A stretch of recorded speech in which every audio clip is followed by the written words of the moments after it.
అవసరానికి మించిన ప్రెషర్ అన్ని పనుల్ని పాడు చేసేస్తుంది. అట్లాంటిదేం లేదు. పగ తీర్చుకుంటే ఎలా అనిపించింది?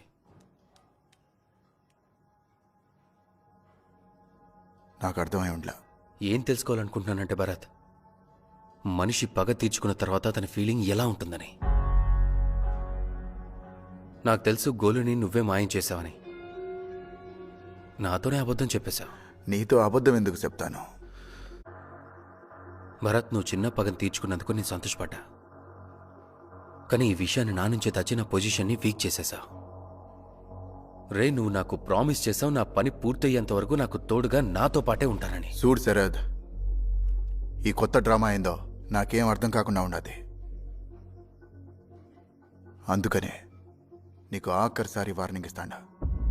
ఇంకో తూరు ఇట్లాంటి ప్రశ్నలు వేసినావంటే